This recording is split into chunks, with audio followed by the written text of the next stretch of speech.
Hold on. Wait, it's supposed to my things is supposed to just oh there we go.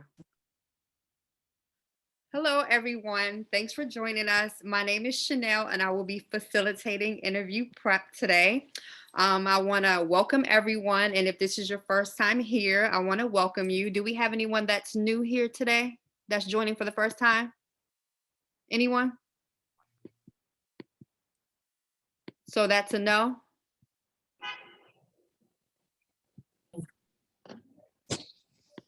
Anyone new?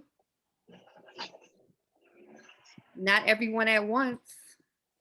All right, so we're gonna move on. So I want to start off with I guess like an icebreaker or something that I thought of. So something that I thought about talking about is how we speak. And a good point to bring up of what I'm about to talk about is the about me thing. So I noticed that when some people speak about their self, you don't speak fluidly. You put like empty fillers in what you have to say, like me, like because I don't know what I'm about to say. I don't have a speech. I didn't rehearse it. So you may hear me say because I'm kind of nervous also. So what I could have done is, prepared myself a little better so I can speak better, which I did not, unfortunately. But I just want to talk about something called like speaking with conviction. Does anyone know what that means, to speak with conviction? Anyone? Okay. No. All right. Wait. So let me go on to my next slide. Okay. Speaking with conviction. What is speaking with conviction?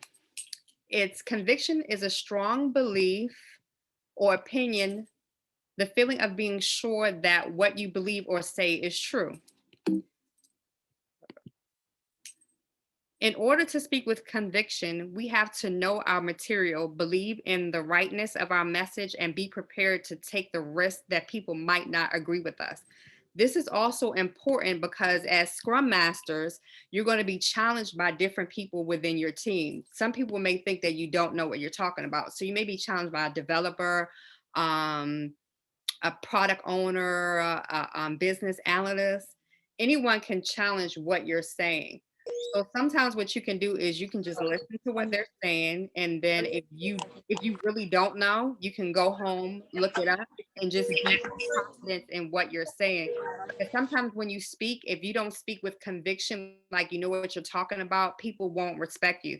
So as Scrum Masters, we have to develop speaking skills as to be fluid when we talk, and just try to know the topic and talk like you know what you're saying. So I just want to share this quick clip about speaking with conviction.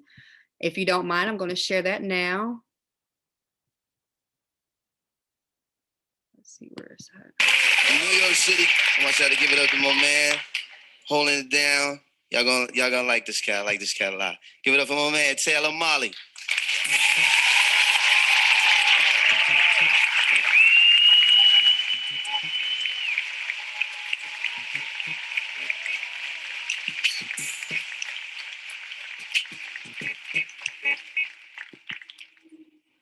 In case you hadn't realized, it has somehow become uncool to sound like you know what you're talking about or believe strongly in what you're saying. Invisible question marks and parenthetical you knows and you know what I'm saying have been attaching themselves to the ends of our sentences, even when those sentences aren't questions. Declarative sentences, so called because they used to declare things to be true, okay? As opposed to other things that are totally, not. They've been infected by this tragically cool and totally hip interrogative tone. As if I'm saying, don't think I'm a nerd just because I've noticed this, okay? I have nothing personally invested in my own opinions. I'm just inviting you to join me on the bandwagon of my own uncertainty.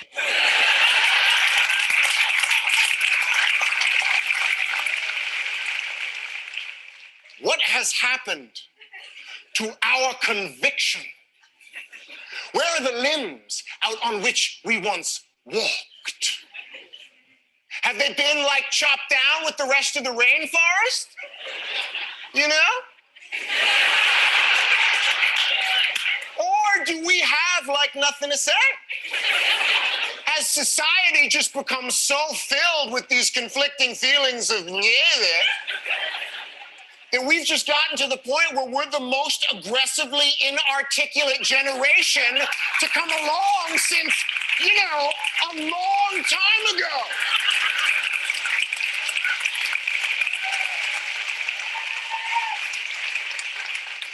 So I implore you, I entreat you, and I challenge you to speak with conviction, to say what you believe in a manner that bespeaks the determination with which you believe it. Because contrary to the wisdom of the bumper sticker, it is not enough these days to simply question authority.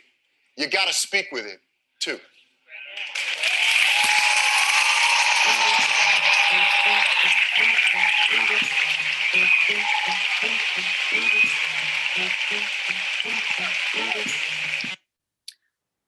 Give it up, give it up. Buster Simmons presents Def Poetry. So what do you guys think about that clip that I shared?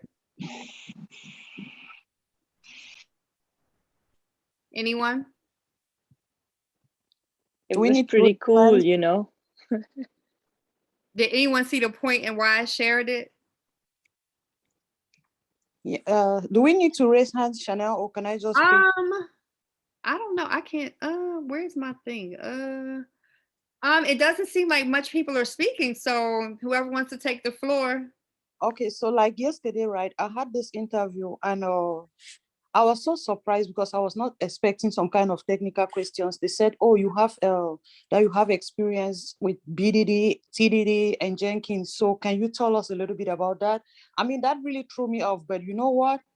I was speaking like I'm so technical. I was just like, "Oh yeah, with TDD, it's just when we write a failing test before start building our software, and then if the test fails, we write it again, and then we refactor." With BDD, it's just like behavior-driven development. I talked about Jenkins. I mean, just the little that I knew, I talked about it with so much confidence. Mm-hmm. And you know what? They reached out to me today that they were so impressed. They want a final round interview on Friday.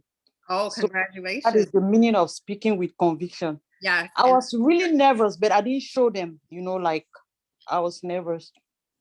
Yes. And that's one of the points I want to bring out also, that, you know, when we have our interviews, that you have to speak like you know what you're talking about. As long as you know the material, just act like you know it. Does anyone else want to add into that? Yes, Chanel, this is Veronica. Hello, Veronica. Yeah, so this is my own way of looking at that too. Most often I want to tell myself that if these people are looking for a Scrum Master, it means that they don't know as much Scrum as I do. I mean, I know that, amongst those interviews, you might find an Agile coach, but I don't care.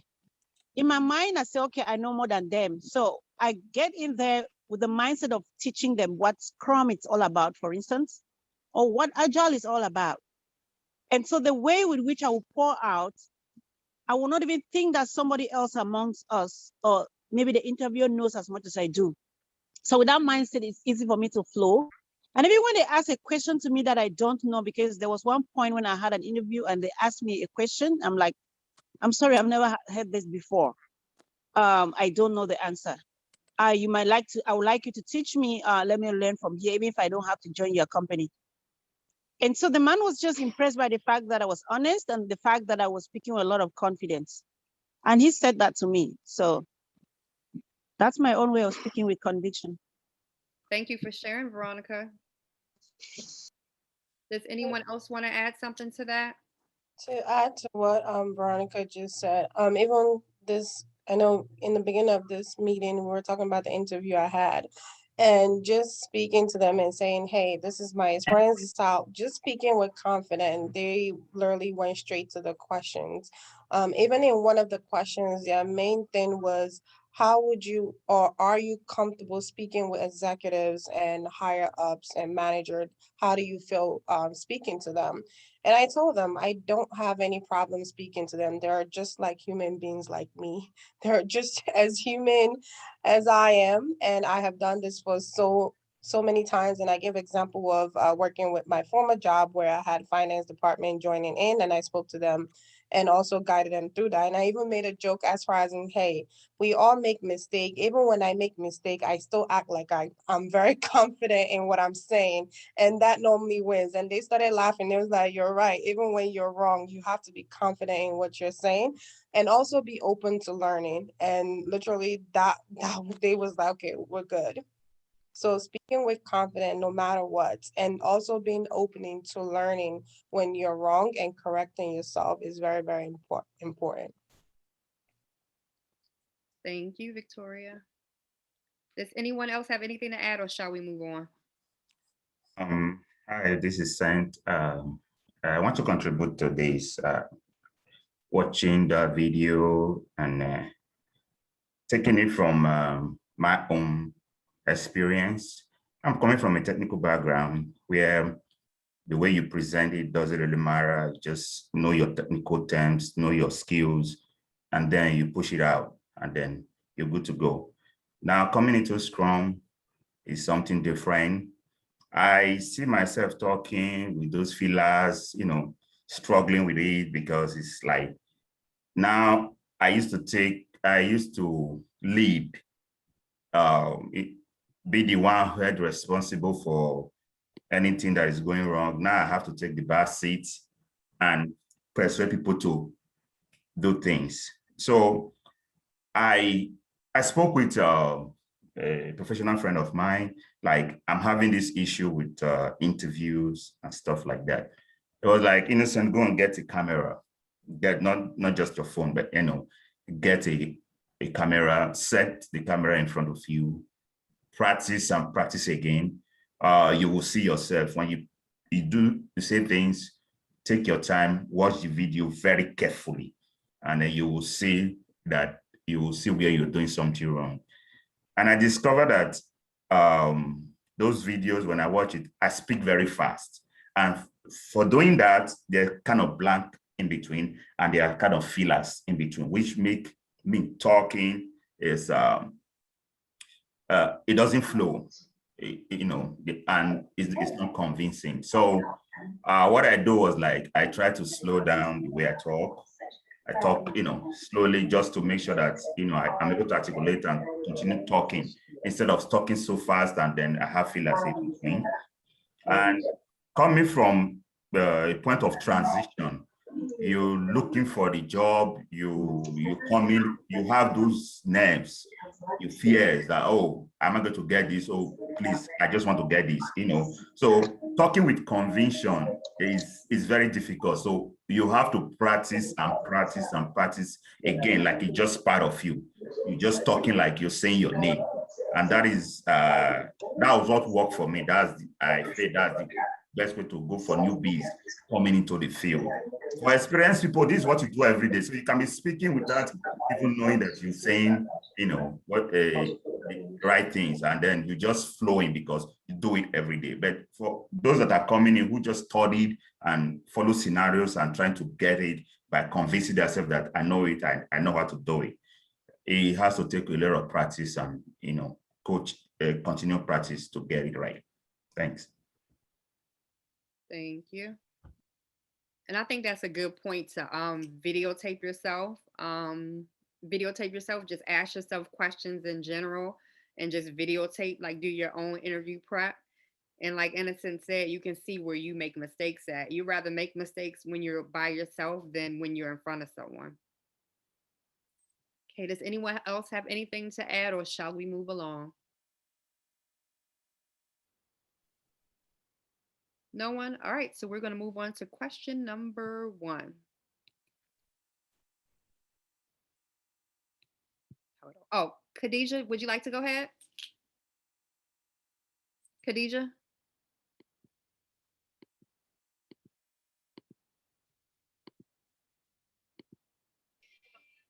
Hi, everyone. Hello. Yeah, my name is Khadija. I'm new. So I just wanted to put in this. I feel like when it comes to convention, like you can always have your friends right in front of you. Because for me, I really struggled with talking in front of crowd. Is really, really one of my problem. And I felt like asking my friends to be my audience, my nieces, it helped me in some way. I'm not there yet, but it's something like I'm still trying to. I'm sorry, I'm at work. It's it's something that I still like. I'm still brushing myself up to get to where I really want to be. So I think when you have some your friends, your mom, it could be your mom, it could be your dad, it could be anybody, just to practice, just to rehearse. It's from there you you'll be good at it. That's just my contribution. Thank you. Bye. Thank you, Khadijah.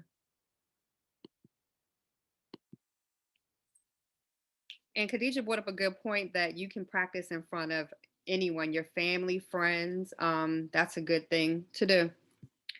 All right, does anyone else have anything to add, or shall we answer this first question? All right, so first question is, what techniques has your team used to slice or split user stories? It's more of a technical thing of because I mean, someone has told me that on an interview they were asked techniques of slicing user stories. So I think it's just good to just have, like, you don't have to have an in-depth understanding, but just a broad understanding of it. Does anyone want to add something to that?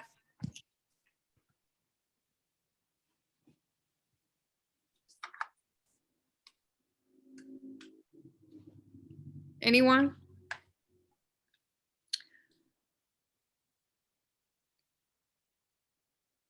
Okay, so I'm going to talk about why user stories are split. User stories are sometimes split because they're too large. They're easier to understand once they're split.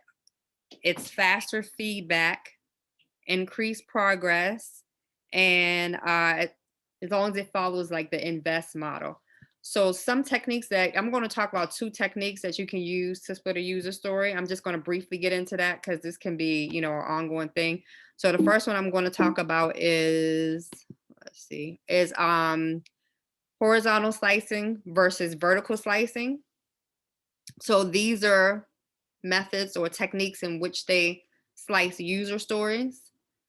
So the horizontal one is done in layers. As you can see, it has a user interface layer, the middle tier, a security layer, a database layer. So when you do horizontal slicing, what they would do is they would do one first, user interface, two, and it's not integrated. So at the end, you don't have an end-to-end functionality. So the goal is with vertical slicing is you slice through all these layers so that you can get something that's deployable and able to be used right away from user interface layer to database layer. So this is more ideal, depending on the project, to do vertical slicing opposed to horizontal slicing.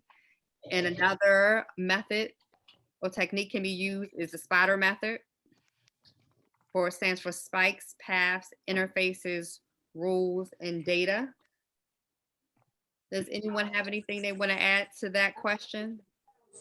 All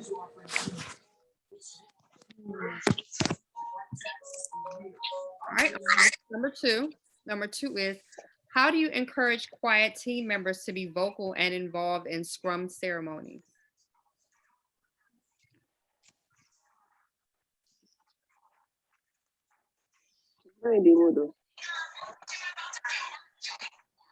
Would anyone like to go?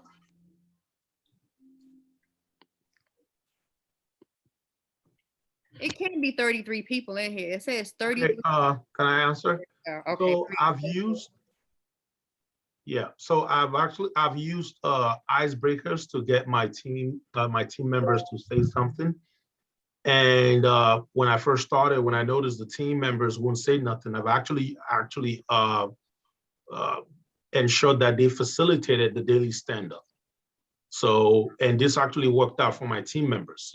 Some of them don't want to talk, but I'll be like, okay, you're gonna be the one sharing your screen tomorrow. And if you don't say nothing, you're gonna be the one to facilitate the stand-up. And this has actually worked for us. Thank you. Thank you. That's a good one. Would anyone else like to add anything?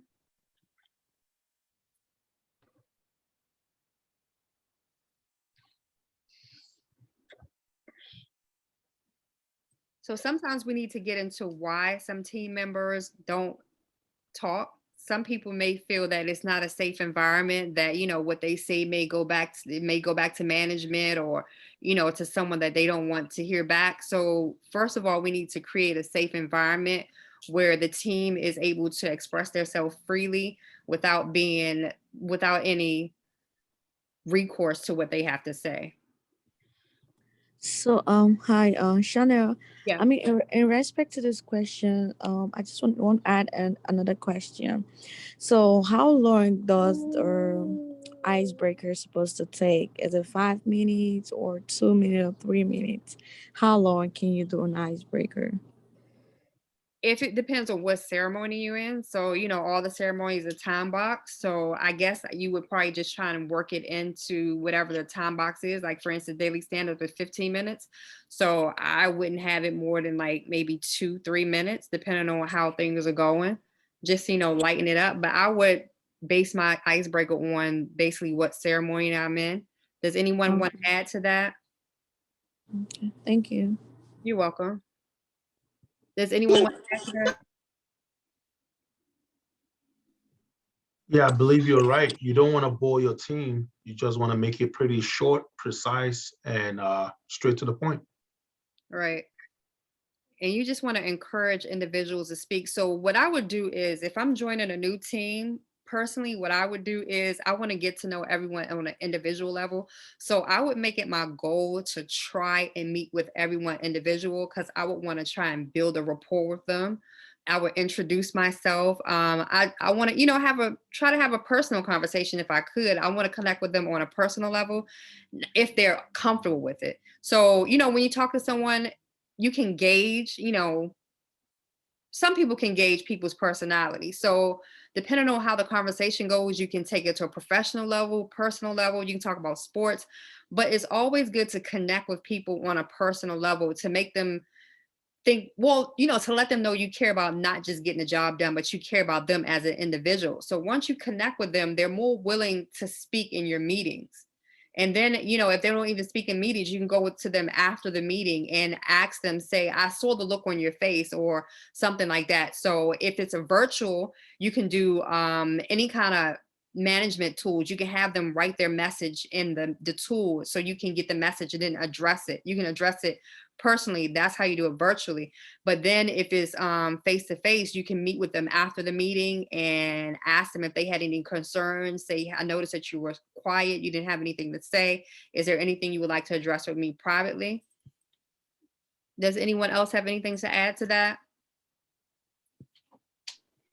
Yes, if I could add something to it. I think in this case, retros go a long way. The more you retro with your team, they'll hopefully open up to you. But after your one-on-one, and you've understood that that person has an impediment, and you've put it in your backlog, and you've actually gone out and dealt with it, you sort of you're winning the trust of your team. They know that if they're bringing up an impediment to you, you will do whatever it takes to take care of it. That makes them more open, that makes them more willing to actually tell you what the issue might be.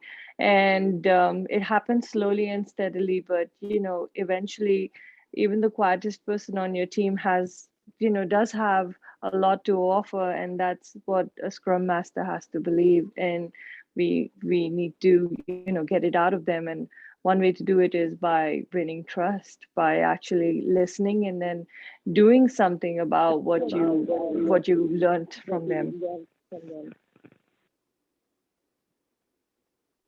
That's my piece. Thank you for the Yeah. Hello. Yeah, I want to add something to this question. there is always a pattern when you want to get a result of something. You always have to you go into, yes, you gather the data, you analyze, then you end up with a result. So like Shina just said, you have to have a one-on-one with a person, try to understand how comfortable the person is in that environment. It could be a new team member, and then when you gather your data from there, you can now know how to go about the solution and how to end up with a result. Thank you. Thank you.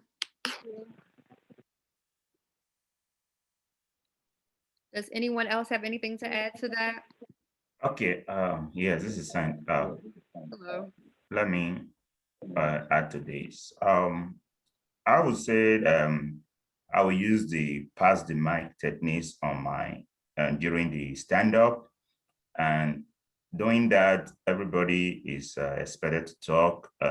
When I start off, I pass the mic to someone else, and everybody choose the next person and pass the mic around to, so everybody will speak. So doing that, I'll gauge and I'll get to know everybody. Those that probably they are shy because of they have a speech impediment or accent impediment, they are shy to talk, or they are just quiet, or I can gauge why some persons don't talk that much or don't talk at all. And then I can go ahead and have a one-on-one with that person, make sure he's very comfortable, no matter what his impediment is, to speak in the team, and try and celebrate him a lot, and encourage him to say anything, no matter how nonsense is there. It's always a sense in it. So that's how we go about it. So I have a question, right? So if the president stutters, how are you going to go about it? Like the person doesn't feel comfortable talking, but the person has like more information to give. How would you go about it? Because you were saying that he has speech impediment, and some people really don't feel comfortable. You know,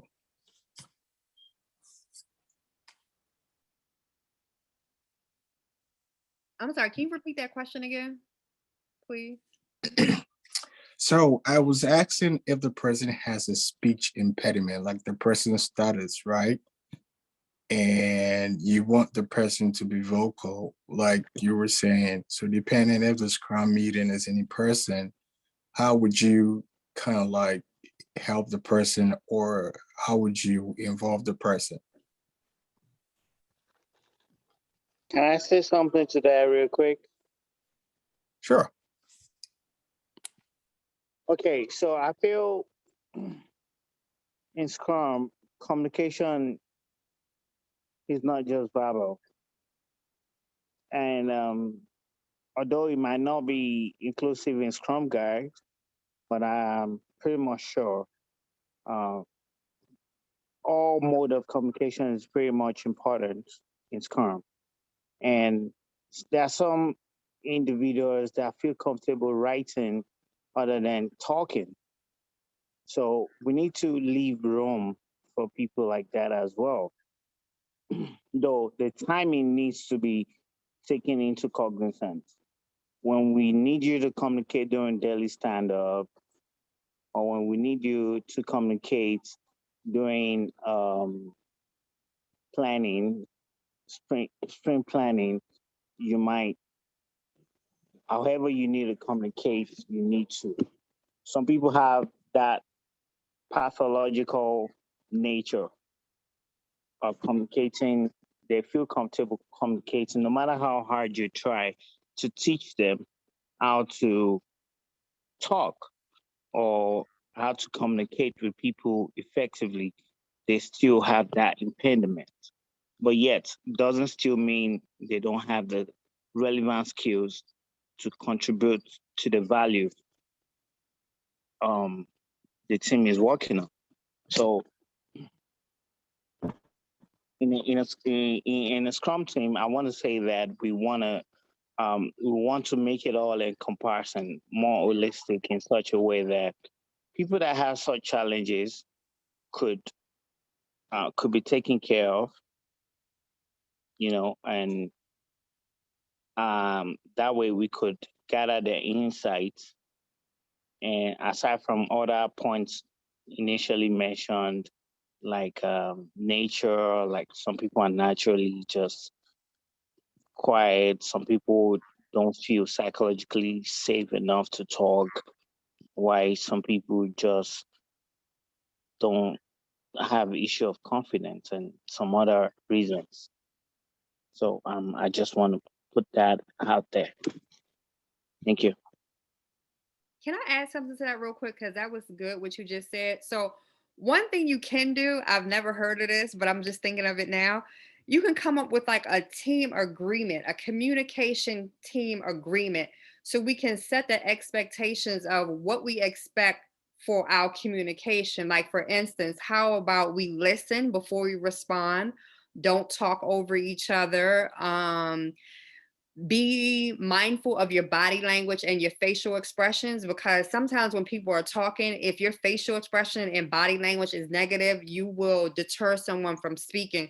So I think that if we, acknowledge a communication agreement, it may create a better environment and make people feel safe to communicate. I don't know how true that is. I just came up with that, but I think that if your team has trouble communicating, you can think of ways of how we can solve it, because some people have knowledge that is helpful for the team, but they're not sharing. So if they're not sharing, then how do you know what's going on? Like, if they didn't finish their portion, or they're not going to be done their task by the end of the sprint, they need to speak up. So it's important for people to speak up.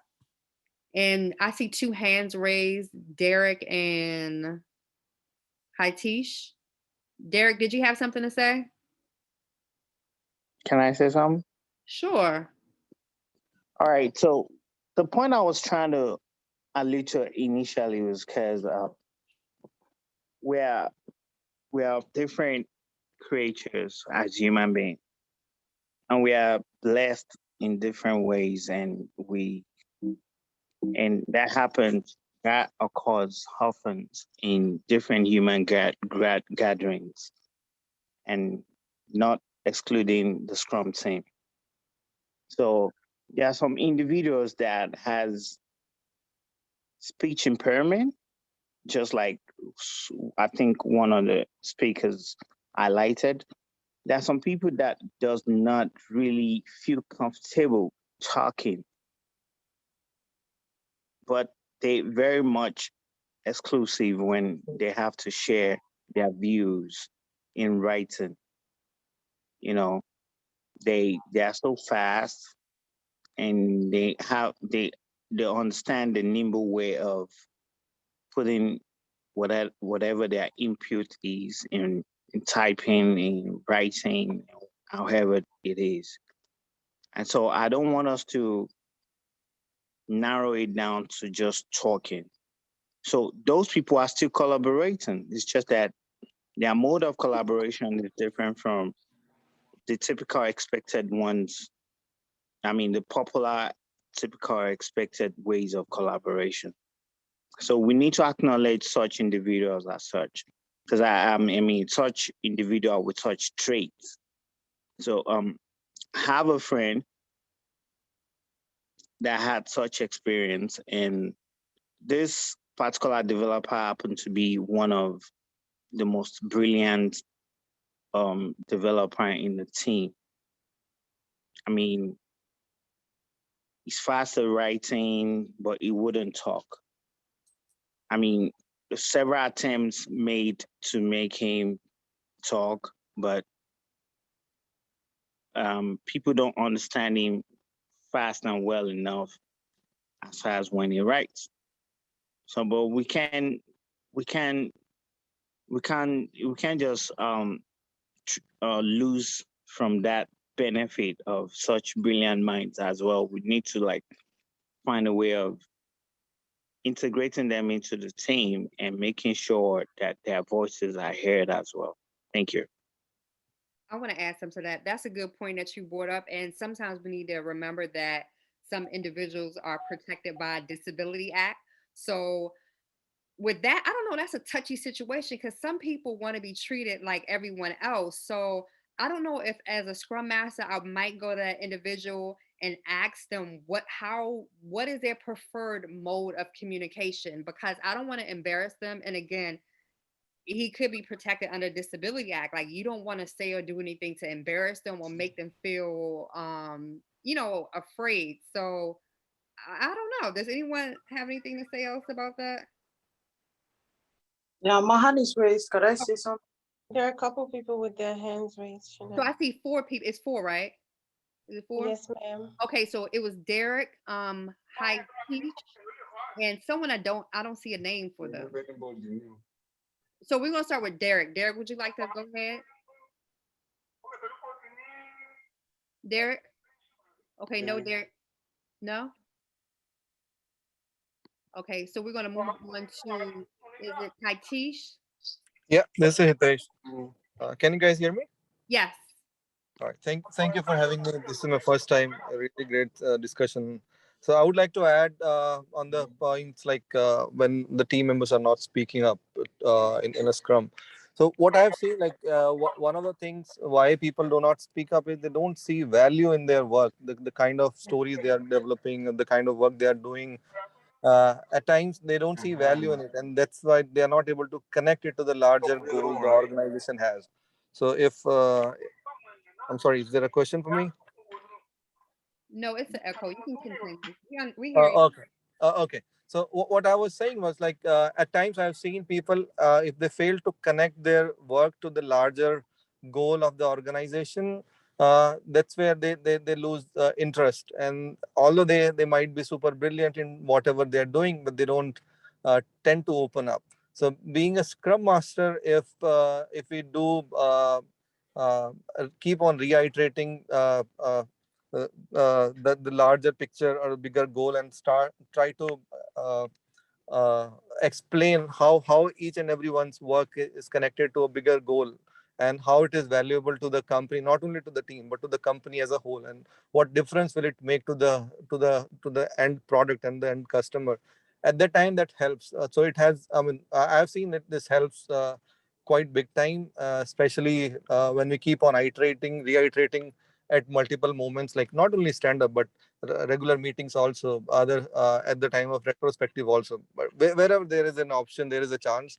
I think as a scrum master, if we do it, reiterate it, it really helps. And then I've seen people speaking up much more. It takes time and effort, but with time people start to open up, and then when they start seeing value in whatever they are doing and delivering, they also want to participate. They also want to give their say in the regular scrum meetings and all of them. Okay, can I ask a question? Yep, go for it. Okay, so the question is not going to you directly, sir. So, but the point I was trying to make initially was, I know it might not be a common question. I mean, common issue. One runs across during in a team, in a typical team, because one of the requirements before you even get hired would be communication proficiency. So in the case where a brilliant developer, scaled through the process of hiring, and with that, defect or challenge, um, you have to deal with such individual regardless when they make it through. And fortunately, that person might be one of the most brilliant um, developers that you have, one of the most valuable one that contributes immensely to, I mean, significantly to your output. So maybe what I was supposed to do is to ask, how do you deal with such team member, and not just go ahead and share what I shared initially. So how do you treat that kind of situation? All right, so I'll repeat, like, and you correct me if I got the question right. So you're saying, say, somebody senior, very brilliant guy, and then he's not speaking up in the team, but still doing a lot of work, a lot of good work, right? So is that No, the question? no, there's a clause to it. Mhm. The speaking such developer is more proficient in writing, in timely contribution in writing. He writes, like in the case of distributed team that we have right now, they contribute, write effectively. It doesn't matter if it has to be 100 words, or I mean, they put their words in a very nimble way for teams to understand during meetings, but they Mhm. don't just feel comfortable talking in person, not to talk of even turning their camera on. So one of the challenges you're facing is number one, team will not know, might have a faceless, identity to this person. And secondly is um how how do we get the necessary insight from this person as soon as we need to? Because someone that only writes, although it's timely, but how we so sure is always going to, especially if it's a new team. Because in this case, it's a new team. How do we get this person to contribute as often as we need to? We know whenever we're having a meeting, he types and give details description in a very concise manner to what needs to whatever topic or issue we're debating, but yet he doesn't talk. Like Got it. that's what I'm talking about. Got it. So I think it's a mix of strategies which we need to deploy, right? Let me try to give a stab at it, and you can add, and people on the call can also add. So first, like if it is a brand new team, like you mentioned, so we can come up with some sort of ground rules. Like I'm sorry, I just didn't pick up the name. Somebody was also mentioning that we can set up some ground rules and like, get the teams agree to it, right? We need to do some at least bare minimum talking and bare minimum writing, or some sort of ground rules, right? So that's one. And then we also have to keep in mind, especially stand-ups, they are time boxed to 15 minutes. So that's what ideally we want it to be, right? And if somebody is spending or expressing himself or herself by writing, so maybe it is not an ideal way or an ideal situation for communication, especially within a stand-up, right? So that's one. So if we set up some ground rules, that will help. Second, from my side, a Scrum Master at least has to work in person with this particular individual and try to explain like how things take shape in an organization, and then how his work is more critical or less critical, or how it is connected to the bigger picture or a bigger goal, and then try to explain and in a way where this guy or this person feels connected to the organizational goal also. And then if there is uh, end customer or a social aspect or a overall aspect where I don't know like which team we are talking about now, but if in general, if it is a software product which has a front end to it, front end component to it, where the users are uh, will be able to use something which this guy is doing. So if we are able to connect the his work to the end customer, how it impacts this end customer, that also feel makes this person feel more connected, like how his work is not only impacting his own team, he's also whatever he's doing is not only impacting his company, but it's also affecting and impacting in a positive way to the end customer also. So that's one. What I've seen, I mean, this is my personal experience now. What I've seen, I mean, I've seen amazing developers. They are like amazing at coding. They are super efficient guys, but they are not necessarily very great communicators. But that's what uh, I mean, if a Scrum Master work with them, so they tend to learn. They tend to expose more of their communication to the team, and rather than to keep it with them. And with time, it takes time and patience, and with time if everybody will start seeing value in it, and they'll start feeling more appreciated, and and a combination of creating a safe environment, it does the trick. So that has worked with me, worked for me in past, my previous organization, my current organization, previous teams. So I mean, that's what I would like to share. But this is a mix of strategies. No one size, no one strategy I can say like which will definitely work in this case. Okay, and I'm going to interject because we're running over a little bit. I hope that answered your question, Alawi and Hatish. Thank you for that input.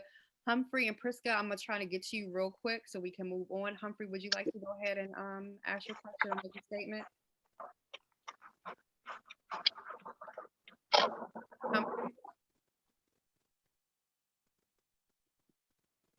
Priska, would you like to go ahead and make? Okay, I'm sorry about that. I didn't want. I think we should just go on to the next question. So I didn't want to take too much time on this one. Go ahead. Okay, Priska, did you want to add something? Yeah, so actually I have a developer who was so shy, she would not demo. So what we did was we encouraged her at the team level. And right now she's able to do a demo even in front of 1,000 people. So just like what I always do with developers that are less vocal, have like one-on-ones with them, encourage them, let them know that no question is foolish. The foolish question is the one that you don't ask. And then switch facilitators. Like during retrospective, I'm not the one who facilitate all retrospectives. You'd reach out to less vocal developers, talk to them privately, and you can go ahead, take the lead. I'm here. I'm going to step in and help you if you think like you're stuck somewhere. That way it helps them to start coming out. You help to bring out the best in them, help them from the team level, and then have one-on-ones, encourage them, and then they can pick up. That's just my little addition that I've worked for my teams. Thank you. Thank you. Awesome, Krishna. All right, so we're going to move on to question number 3. So question 3 is, give me an example of when a team member failed to complete a task that impacts the team and how you handled the situation. Would anyone like to take that? I can give an example. Okay, an example is, so as a Scrum Master, you're monitoring, like the burn down chart. So if people aren't updating, well, I'm not going to say a burn down chart. Let's just say the Kanban chart. So as a Scrum Master, you're monitoring the charts in Jira. So if a developer hasn't moved their task over, you don't know how much work is left until the end of the sprint. So as a Scrum Master, I would go to the individuals and make sure that everyone is moving their tasks as soon as they're complete. So that's an example of when a team member fails to complete a task and how I handle the situation. Does anyone have an example? It can be with a product owner, a business analysis, anyone?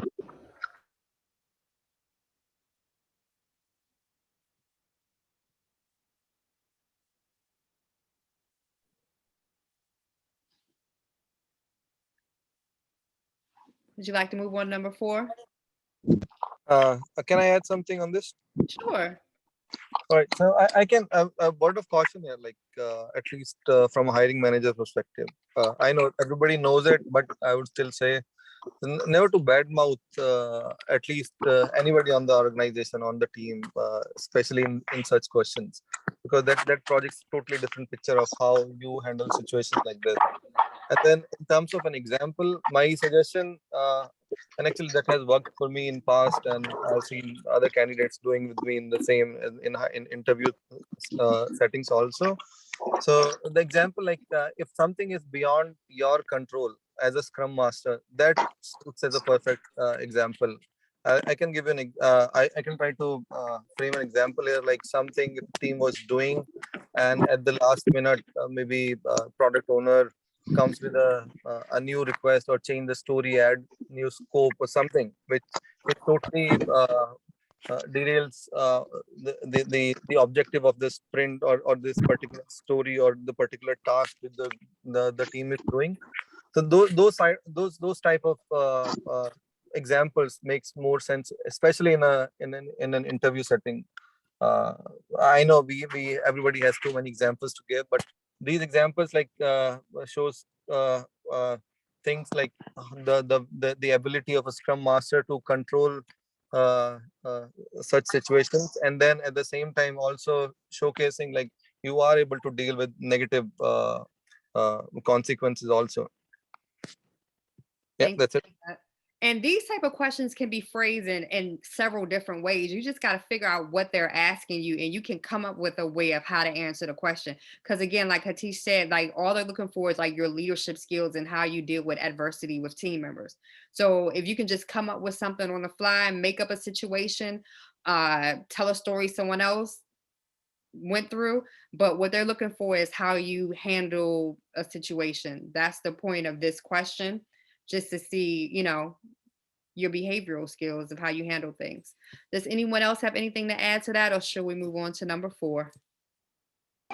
Okay, so can we say like probably the product owner was not showing up after he or she writes the user stories, and then it just disappears, and whenever we want to have our sprint planning, the developers are so confused, they don't know, there is nobody that I mean the PO is not available to answer questions, and so I had to talk to the PO and see what is going on with him. And it was like he had so many commitments in the organization. He has to attend to all sort of things. So then we just have to sit down and try to reorganize how it will be attending the sprint planning, because it wasn't helping the developers and we're not getting a good feedback. So I just had to talk to him, like we just have to see how else we can have him coming to the meetings, and then we had to go to the management together to tell them to relieve him of some duties, which they understand our point of view, and then he started attending meetings. Can we use it as an example? Yeah, that was a good one. Or sometimes they designate like a proxy when the product owner isn't available. There may be someone on the team that has a firm understanding of the vision of the product owner, and someone else can fill in. Or I don't know. Every organization may handle stuff like that differently. But yeah, that was a good example. Does anyone else want to add to that? Yeah, I think what she just said is really good, but does that apply to this question? Not necessarily, but it still showcases of how you dealt with like adversity, something that someone wasn't doing, and how you approach the situation and how you handle it. So that's pretty much what I just wanted to get from this question and just get feedback on that. So it doesn't necessarily address it, but it gives an example of some behavior that can be corrected. If that makes sense, Prescott. Okay. Can I add to it? Sure. So if we could add the COVID element to it. I mean, these days because of COVID, there is, shortage of resources, because resources are either staying back taking care of loved ones, or are, unfortunately sick themselves. In that case, I realized one of our development resources was not delivering on time. And I found it out on the second day that he has still not advanced his story. And when I reached out to him, I found out that he was working on developing a test, automated test for another team, because their tester was out. At that time, I sat down and I coached the resource as to, why he needed to tell me this was happening, so that we could readjust our capacity for that iteration, and also so that I could go and speak to the other Scrum Master, so that next time he's reaching out to somebody on my team, he lets me know. So it was just about protocol setting in this case, and we took care of it. And luckily for next iteration, that we could reduce our capacity.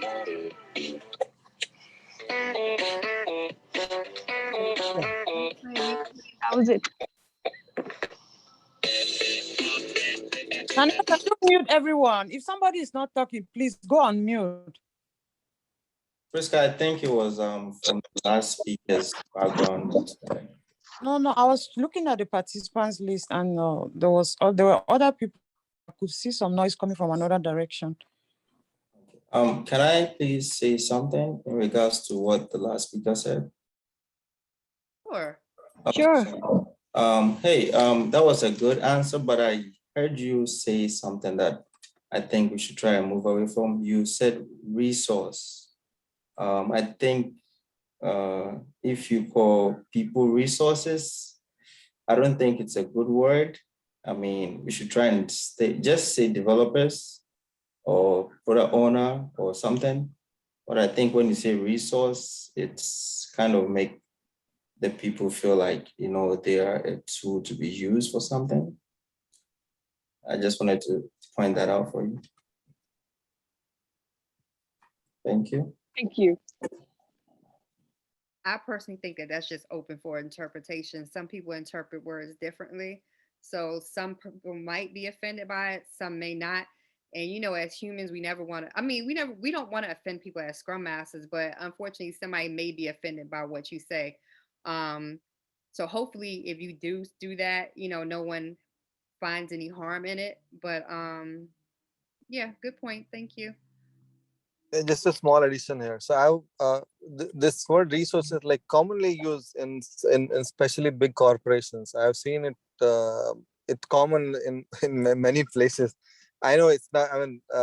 Not everybody is comfortable with this, but everybody uses it too frequently. Oh, thank you.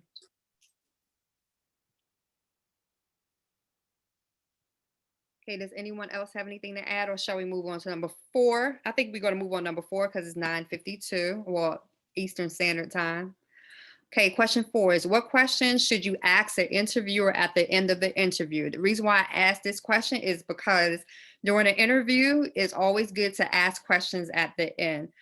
Can someone give examples of questions that they would ask the interviewer or recruiter or whomever? Does anyone have anything they would like to add to that? When am I starting a job? I think one of the that's a good question. I think one of the questions you could always ask is, hey, could you give me a better idea of what Agile looks within your company or within your team right now? Yep, that's a good question. And a question that I would ask is, how long has this company been agile? Because, some companies can be just transitioning. You could be the first Scrum Master ever. So it's a way to ask indirect questions. So sometimes you can look at the job description, and if they keep mentioning certain aspects of a Scrum Master's role, sometimes that can mean that that's something that they lack knowledge in, or something that they emphasize. So you can, again, look at the job description and just come up with questions that you may have for the organization. Does anyone else want to add something to that? Or does anyone have any questions that they typically ask after an interview? Yeah. Go ahead. I'm sorry, Can I add? go ahead. I'm sorry. Who was that? Hello, this is Olu. I'm sorry, go ahead. Olu, can you hear me? Olu, yes, yes. Oh, okay. Typically, I ask them what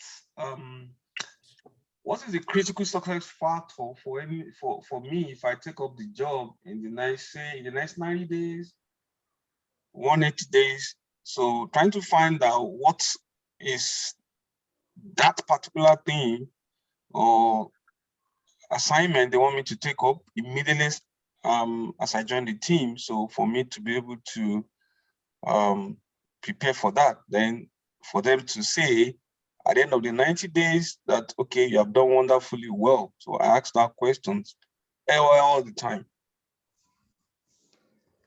Thank you, Olu. Julia, would you like to go ahead? Yes, I usually ask, how do you measure success and what do you consider as success? Okay, that's a good question. Thank you. Does anyone else have a question that they have asked an interviewer after their interview? Yes, I got a question I always ask. Yes, please continue. Okay, so I always ask, what is your team composition? I mean, how many developers, QAs, BAs you have? So that way, when they tell you, you kind of know where you fit in. And also always ask, what is your expectation from a Scrum Master within 30 and 60 days? So you know how they do their work.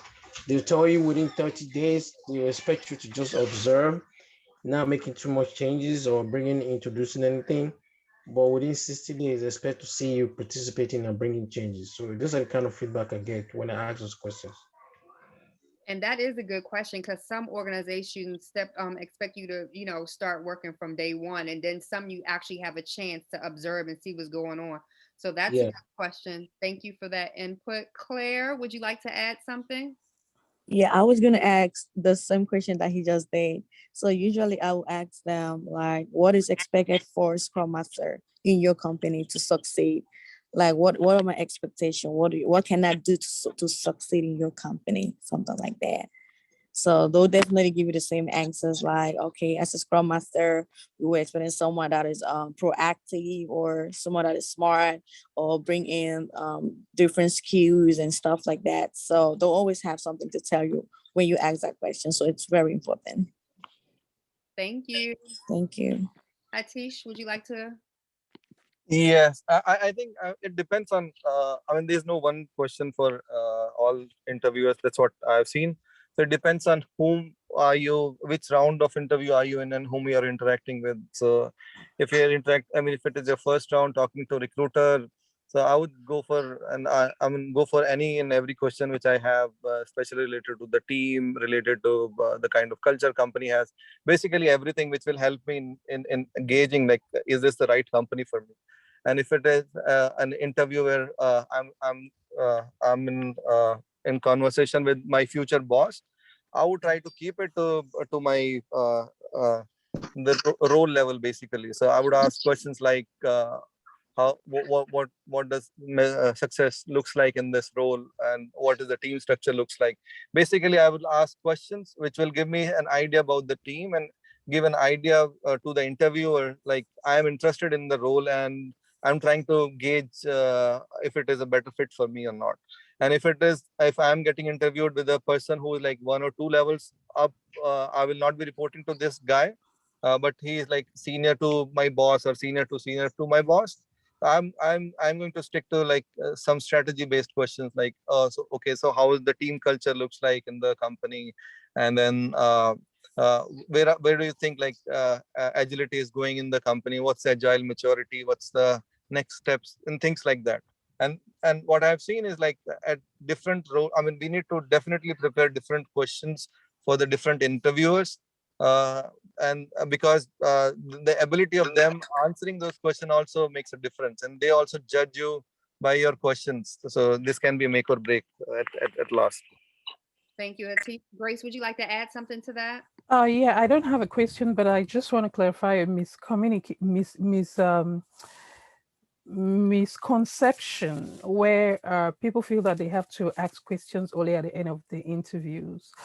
It is important to ask questions even in the middle of the interview, especially when they are telling you about their company or the work that you're going to be doing for them. You don't have to wait until they've asked all their questions for you to ask them questions. If they're in the middle of telling you their expectation or what their team is, how their team is composed, that's an opportunity for you to seize and ask a question. It's a conversation.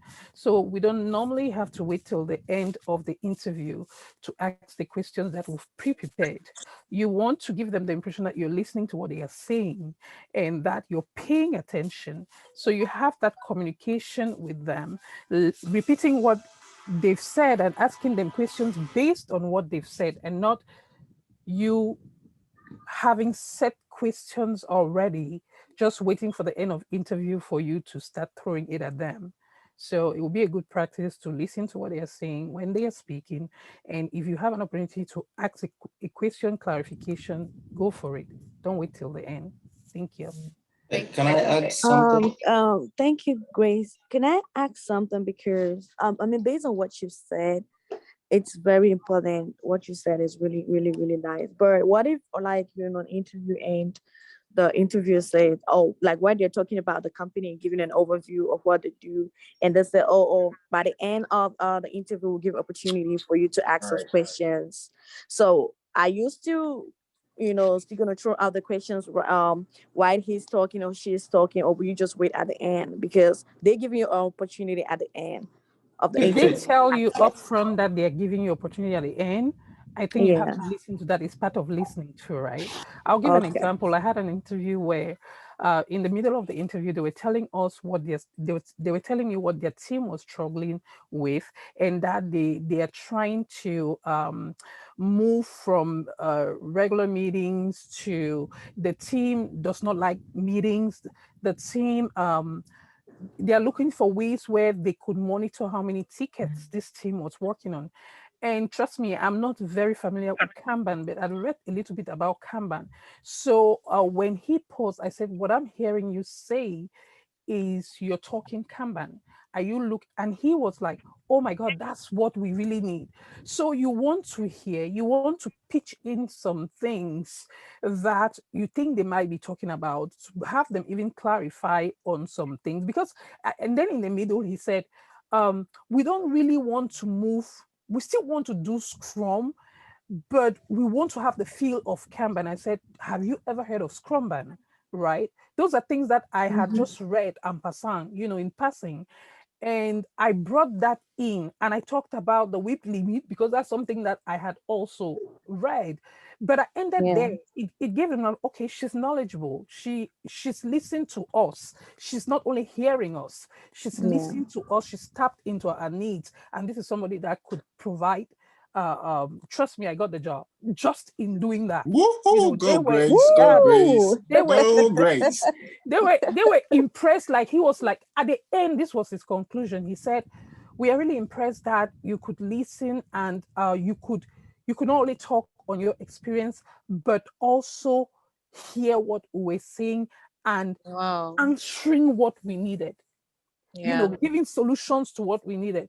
So what I picked out from that interview is that it is important to listen when they are talking about their needs or the problems that they are facing within their organization.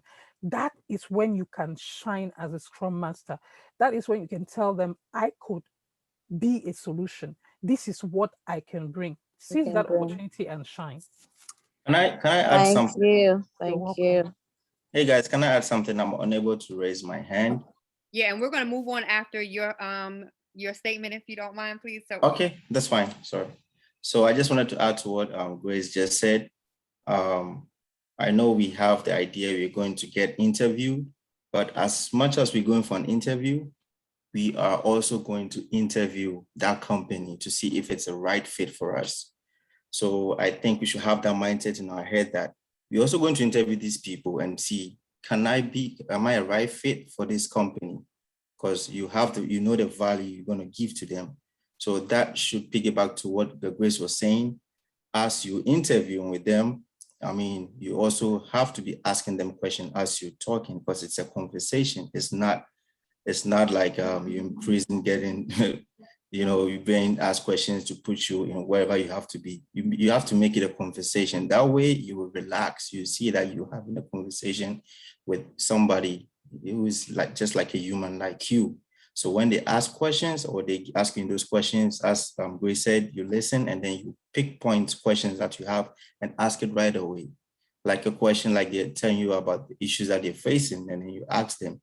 So what kind of issues are you guys facing? The last Scrum Master, what are the things that wasn't being done that you think I could bring up? They bring it up, and then from there you get your answers to put in as you're having that conversation.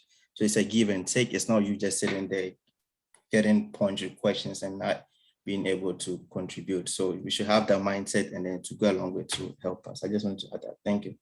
thank you, Felix. Thank you, Grace. Thanks to everyone that contributed to that question. So we're going to move on to number 5. Number 5 is, tell me about a time you went above and beyond your duties as a Scrum Master. Does anyone have an example of that? I can give an example. So an example is a team that I was working on. We use Jira. The Jira license was expiring like in a week. I checked with one of the Jira administrator and asked them when will this issue be resolved. They didn't have an answer for me. So what I did was I asked them for the ticket and I called the company myself and I sorted out when the Jira licensing will be renewed. So that's an example of a time I went above and beyond as a Scrum Master. Does anyone have anything to add in regard to that?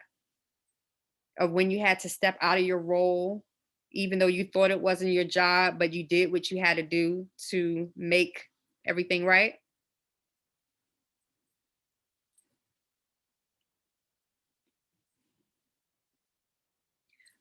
We can move on to number 6. Would you like to move on, or does anyone have anything to add to that? All right, we'll move on to number 6.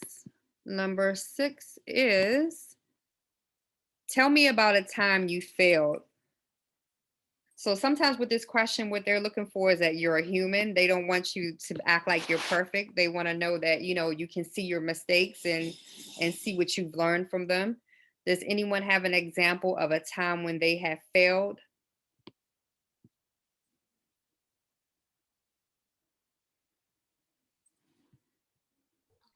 So a time that you can say you failed is when you tried to transition a team from maybe transition a team from waterfall to agile, and you can talk about the oppositions that you were faced with and how you tried to implement it within a company and it didn't work, and the strategies that you took to fix it. So can I say something? Sure. So what I'm about to say, I actually picked it from this, class, from this class. Somebody actually gave an example. What he said was that as a Scrum Master, when he started, was trying to make good impression. So every time before they start a meeting, he's always helping team members move story across board just to make sure the burner chat was burning properly. So he was used to doing that. So team members that weren't bothering themselves trying to move story across board. So one time when he went on vacation, when he came back after a couple of time, the board was messed up because team members didn't even bother moving story across board. So at that point, he thought he had failed, that he was supposed to have coached them to let them know, hey, before every stand-up, trying to move your story across board so I can reflect on the burner chat. So when he came back and made that mess, he just said to himself that, hey, I must have failed as a Scrum Master. So he took his time out to train them, to coach team members, just to move story across board and let them get used to doing that. So that way, that didn't happen again. So he thought that was a failure according to him. I actually heard that from this class. Well, thank you for providing that. Does anyone else have something to add to that, or shall we move on to number 7? All right, we're going to move on because we're at 10:09 and we're going to stay within our time box. So number 7 is, how does your Scrum team deal with spilled over user stories? So when a story is not completed, what do you do? Do you automatically bring it over to the next sprint, or how do you deal with user stories that have not been completed within that sprint?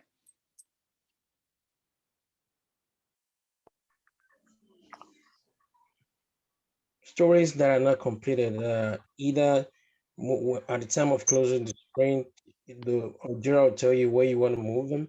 Yeah. It's either you agree to move them to backlog or you move them to next sprint. Then, this is like organization specific. I think it's different everywhere you go. Either you re-estimate it or just continue the estimation. So it depends on what the team agrees on. I agree, because if you're doing it in Jira will ask you, do you want to move it to the next sprint or put it in the backlog? So it does depend on the organization, because some organizations may want to prioritize it and put it in the backlog, or they just move it to the next sprint. Does anyone have any input of what they've done in organizations when stories spill over? I can share. Yes, please. Thank you. Yeah, so I've seen multiple flavors of it. So from an organization perspective, I think it makes more sense to keep it binary. If the story is spilled over, just completely move it to the next sprint. That way, we can manage the velocity accordingly. You have better reports and better projections.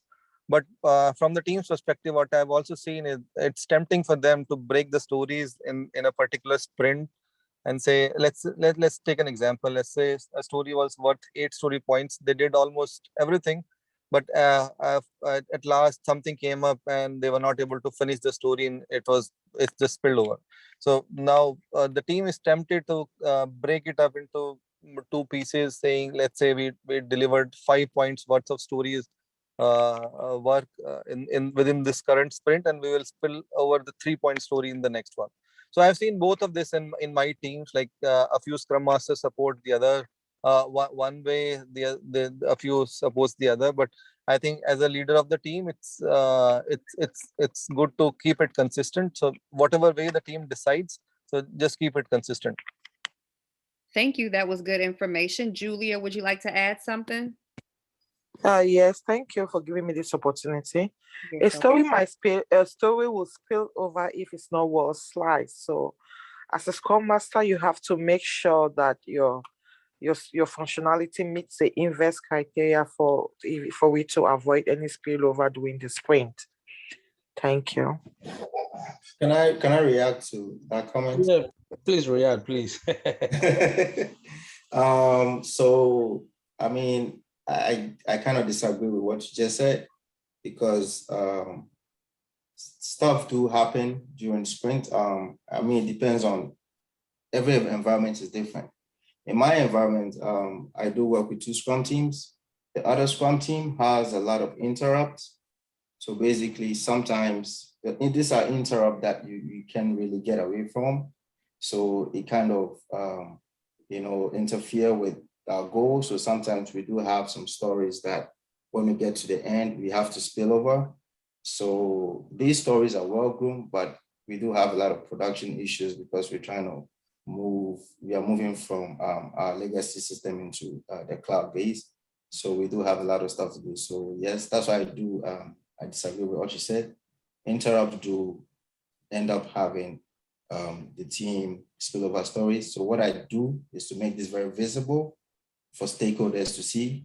I have a label that we use to label these interrupt stories. So during sprint review, I call those out for stakeholders to understand that we did have this number of user stories as interrupt in this sprint. That is why we now made some goals and we're having some spillover stories. I just wanted to react to that. Thank you. Thank you. And if no one else has anything to say, we're going to move on to question number 8 because we're at 10:13 EST PM. All right, so question number 8 is, can you name some of the metrics used by the Scrum team to measure the work done? Oh, Chanel, let me say something to the previous question. I mean, even if we don't finish the questions, but I mean, let's get something clear here, because the right way, normally, if we say by the book says we should roll it over, and the sprint that you're rolling over from, it gets no credit for that story. But what I've seen other organizations doing is just like one of the last speaker said, they split that story. I mean, to me, it's wrong. Why? Because, so as a Scrum Master, sometimes I want to stand for what is right. Even though if the team agrees to that, I coached this team. I was like, oh, we already estimate a story to be 8. How come we start splitting out those stories, putting 5, and then you close the story, mark it as done, and then you write a smaller part? In as much as it's not completed, it's not. So sometimes we want to just try to encourage them to do the right thing. And then for the person that talked about invest criteria, stories can meet invest criteria for real, yeah, but there are certain things that can happen that are beyond team's control, and we have to spill over. So that's just what I want to say. Sometimes we join organizations, wrong things are happening. We just need to try to teach them the right way to go. Hey, Priska, can I ask something, please? Yep. All right, so I'm actually kind of facing such a situation. I have coached the team so many times. A story is done or is not done. At the end of the sprint, it's either the story you've completed and the acceptance criteria is done and we close it. If it's not, if you've not met the acceptance criteria, that story is not done. Will it be worked on next sprint? They said yes. Okay, we pull it back to the backlog. We have to re-estimate that story. Now, team members will be like, oh, we did some work on this story. What happens to the rest of the points?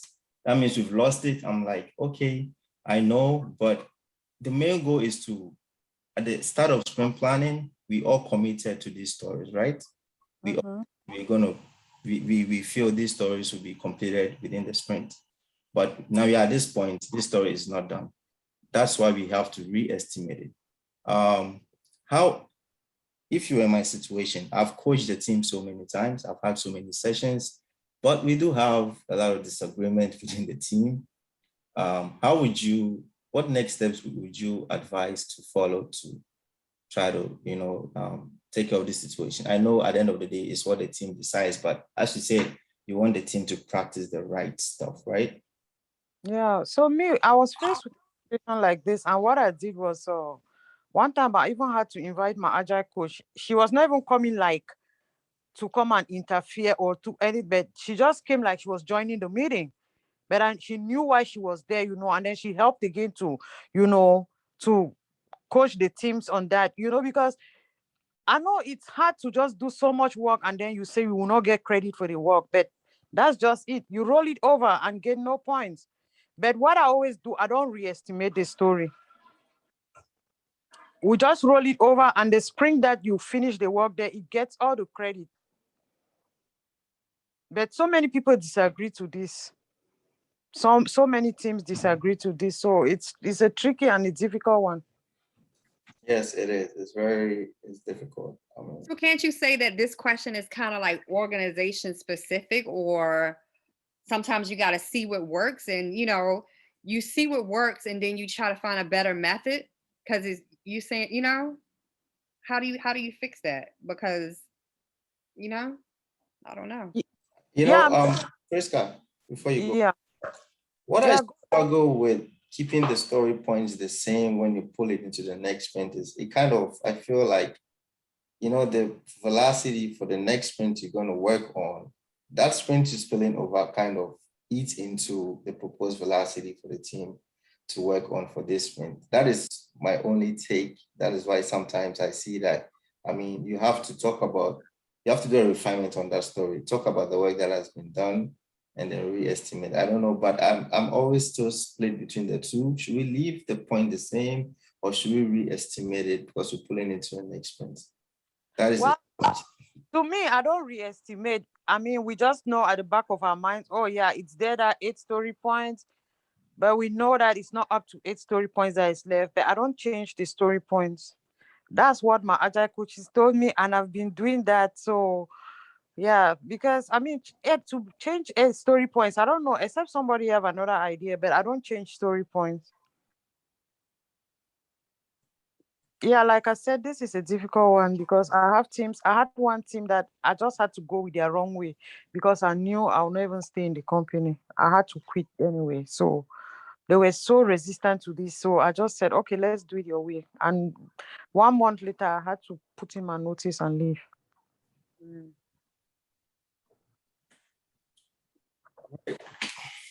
So it's a tricky one. Maybe we'll need to come back to this again someday. I'll research more, talk to other people, and then we can share. We can even connect offline. Okay. Let me give an idea on how I usually do that. Like, let's say a story is like 5, and we are almost towards the end of the sprint, but we're unable to finish the story. What I'll do is I'll come back to the developer who's working on that story and ask the developer, how many efforts do you think this story needs to be done? If he says like 2, I'll be like, okay, I won't change the story point, but I'll just put down 2 there. So that when I'm calculating the capacity for the next sprint, the efforts that the team members will take to match their capacity for the next sprint, I'll just put 2 on that story, but I won't change the actual effort on it. So that's how I usually do it. I don't know if that helps. But you just said you re-estimated. That's what you just said. Like re-estimated. Exactly. You just said the developer will come and then talk about work that is left, and then yes. Yes. I re-estimate it, but I don't change the estimate on the story. Yeah, makes sense. Okay, so I think that this one should be a parking lot session, or even a Saturday session, because it seems like it's a lot to talk about on this one. All right, is everyone okay with moving on to number 8? And thanks everyone for their input, Priska, Felix, and I didn't get the last one, but everyone had good things to say. All right, so we're going to move on to number 8. Can you name some of the metrics used by the Scrum team to measure the work done?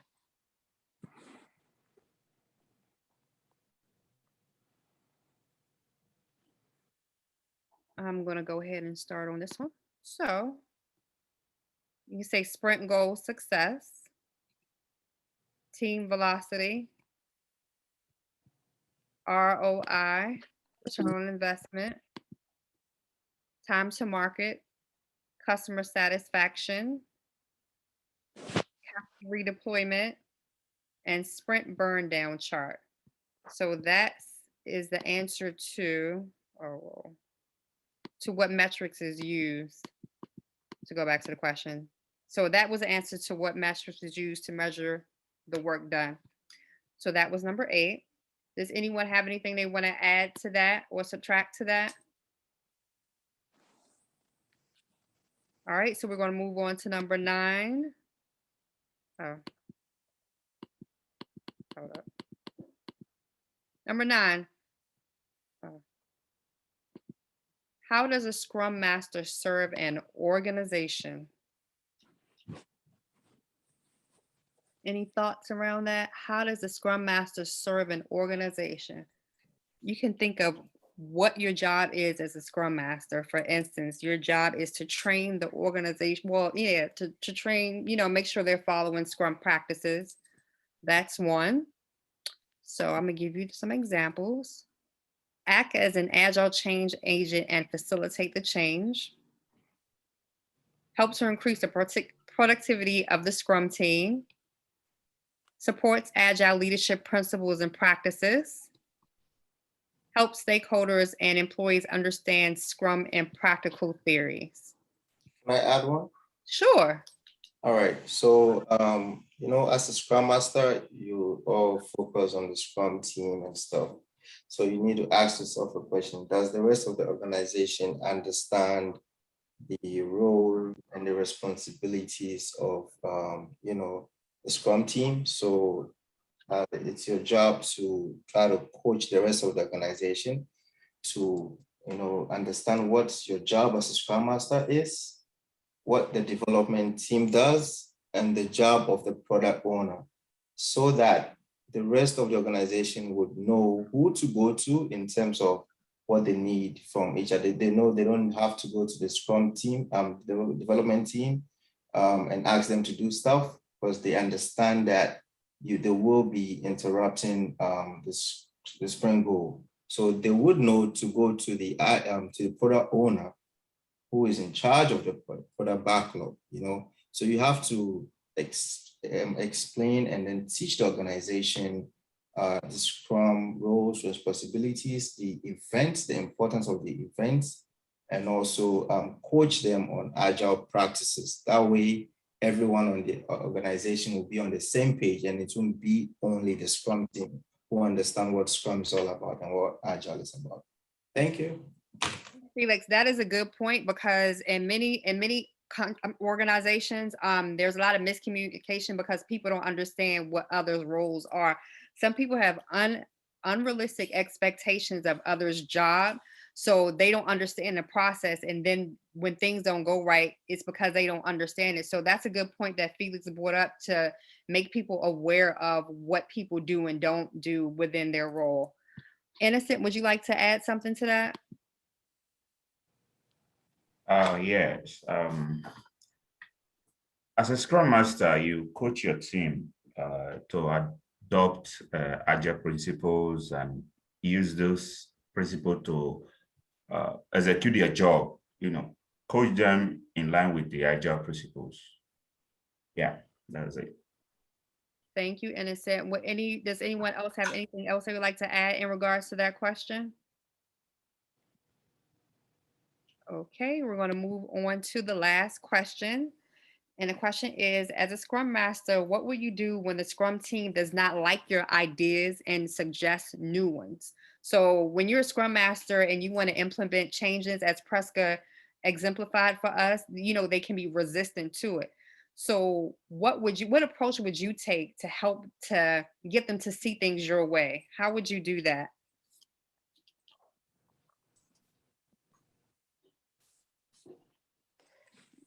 This is Felix, I guess. Yes, Felix. All right. One of your job as a Scrum Master is to be a good listener.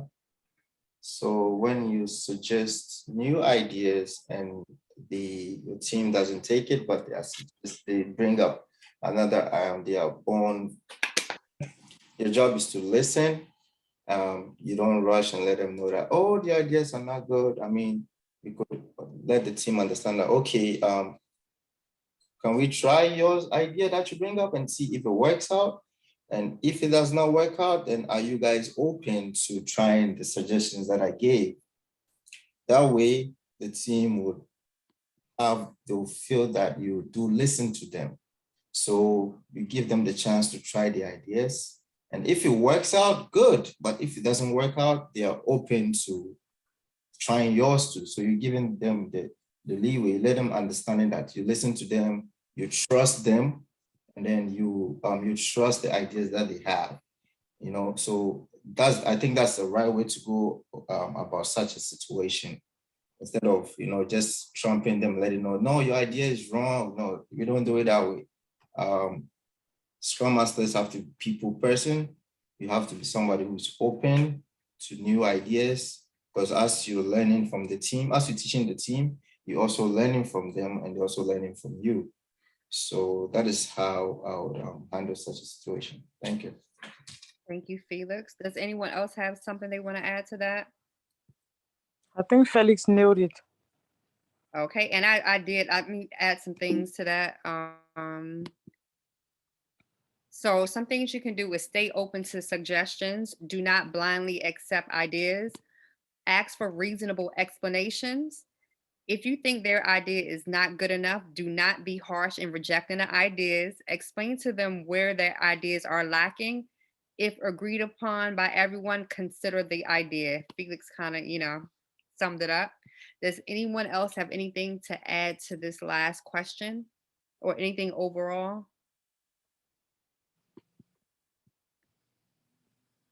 We are at the end. Thanks for attending and participating. Does anyone have anything they want to add about tonight's session?